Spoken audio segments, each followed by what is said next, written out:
Welcome to another edition of Space Alert. The last 2 weeks while I've gone have seen not one, not two, not three, but four separate launches from various agencies. Here's some details on them for you for each of them. As always, the links will be provided in the About section of the video.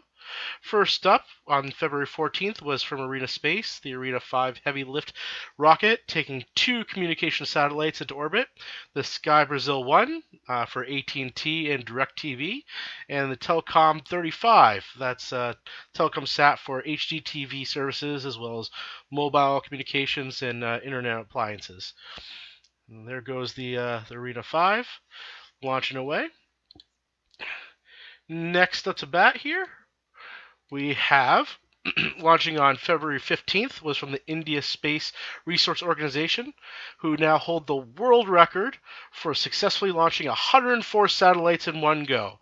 The Polar Satellite Launch Vehicle, PSLV, for those that like acronyms, blasted off from India's Satish Dhawan Space Center on February 15th, our time here, with 3 satellites from India and 101 smaller nanosatellites, also called nanosats, from 5 other countries, including the US, the Netherlands, Israel, Kazakhstan, and Switzerland.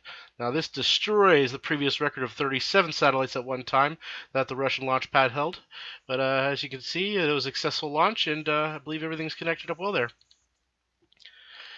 Third up to bat is I'm a sucker for SpaceX and the Dragon spacecraft that they were launching with over 5,500 pounds of cargo and supplies sent to the ISS. Yeah, we're almost there for that launch. This one has a bit of history involved. This is the first launch from the Kennedy Space Center from Launch Complex 39A. The first launch to occur from this pad since 2011 when the Atlas rocket launched there. We'll skip forward this video a little bit here.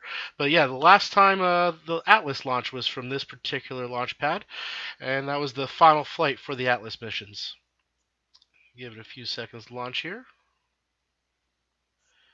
Like I said, I'm always a sucker for a SpaceX launch. All of them important, though. Absolutely. Not an Elon Musk fanboy at all. I swear.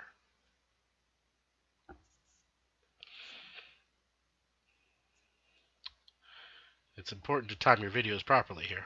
That's okay. I'll leave this in because it's funny, right? Maybe. Either way, there we go. Nice clean launch. A lot of lift there from the SpaceX Falcon rocket, Falcon 9, and away it goes. And our final launch for this Space Alert, we've got a good old Soyuz rocket also heading off with more cargo for the ISS. This cargo includes water, oxygen fuel, spare parts, clothes, and of course some experiments, much like the Dragon launch there that we just saw. Wednesday's launch was the last mission for the Soyuz U version of Russia's most flown rocket. The newer version rolling out, including some upgraded engines and some other fine-tuning as it goes there. And there's the Soyuz rocket breaking atmo here shortly, and off to rendezvous with the ISS. Next up, we have the good old docking of the SpaceX Dragon cargo craft with the ISS. If you get a chance, there's a lot of details in these videos that are always fun to listen to. As you can see in the video, we'll skip forward a little bit here. You can see the Canadian arm reaching out and snagging the Dragon cargo spacecraft. Delicate operations while you're hurtling through space at 17,500 miles an hour. That works out to about 5 miles a second, so lots of skill involved there. And like I said, if you get a chance, go ahead and watch this video and soak in all the extra details here.